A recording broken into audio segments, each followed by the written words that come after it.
Alright, welcome to my presentation on my email phishing detector tool. So what this tool does is you can pass to it an email file that you've downloaded, and it will extract out all the URLs and attachments and scan them using VirusTotal to see whether or not the email is trustworthy. So the reason I made this tool is that a common security tip you hear every now and then is that whenever you find a link in an email, you should make sure that you check that it's from a legitimate source by hovering your mouse over it and seeing what the full URL displays out to. And this is definitely a good tip that you should continue using.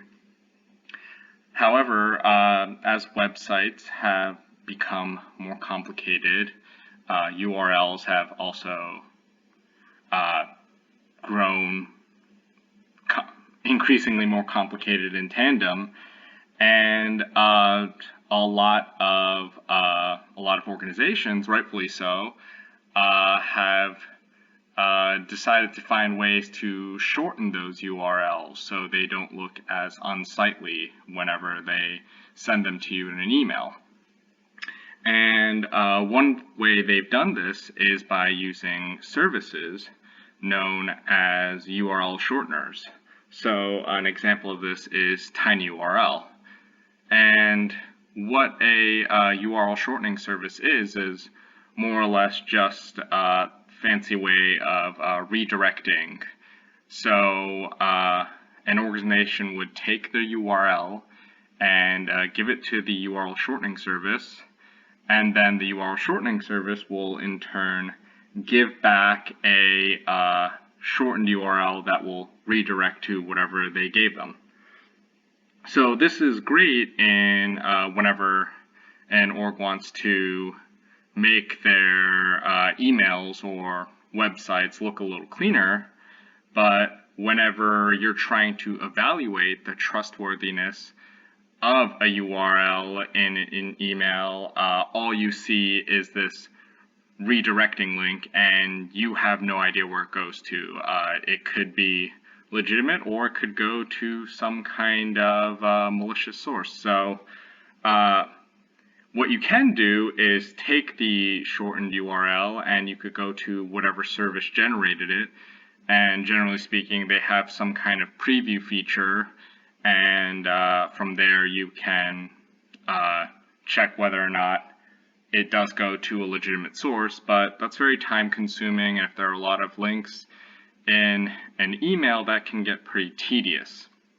So what this tool does is it'll grab any link it finds in the email, and if it detects that it's coming from a URL shortening service, it'll automatically reach out to that service and use an API to get back the original link and then scan that original link in VirusTotal, which saves a lot of time.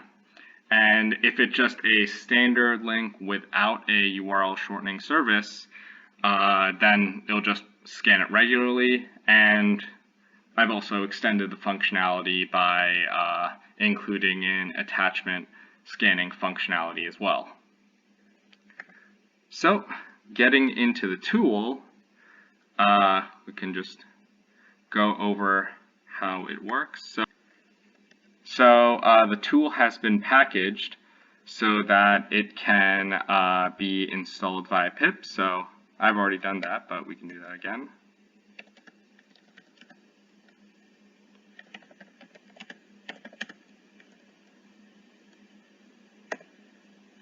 Just first make sure to clone it from the Git repository.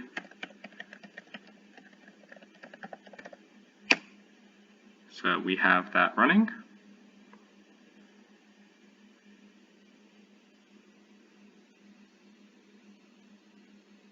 And it's been built. And after that, we can grab this command here. So this is the basic command. So you have the name of the module, And then you'll want to label whatever URL shortening service you're evaluating with the M flag for mode, pass in the email file, and then pass in the API key for virus total. Now, some services, like Bitly, will require you to have a password or an additional API key for using the URL shortening service. So in that case, you can pass in the P flag and then whatever password you have.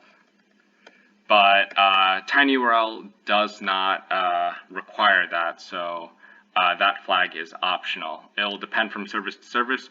Right now, the two services implemented in this tool are tinyURL and Bitly. So we have those two options, but I plan on adding additional services in the future.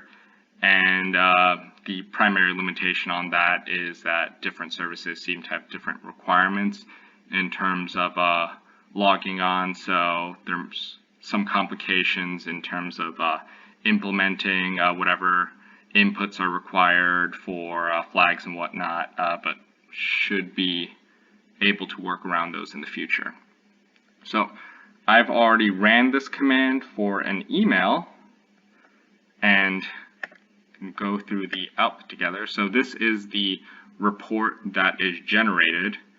So I put in one link that was shortened via tinyURL, and that URL was expanded out, and this is the original URL. I just found a tinyURL in an article, and it came out to this. And then it'll have the link to the virus total scan. So if you want a cleaner look, you could just copy and paste that, and it'll get you there. And then after that, it'll go into each of the engines that have scanned it and print out the results. So as you can see, this was a benign link, so everything is returning clean.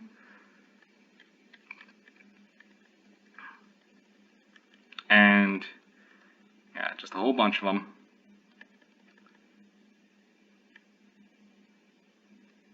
And then it also pulled out the attachment, so I just added in a putty.exe executable file, and it'll get the MD5's hash of it, print out what kind of file it is, and also, again, like the URL scanning portion, it will get the link to the virus total if you want a little cleaner look, and then print out the sandboxes that scanned it, and as you can see, it's either harmless and clean, or it hasn't been detected as malicious. So these two things I've added to this email are benign. So that's about it on how this tool works. I plan on adding in additional features like color highlighting, things like that. But if you guys have any ideas on improvements or fixes that this tool can potentially use, please let me know. If you have any questions, let me know as well, and I will try to address them as soon as I can. Thank you all so very much.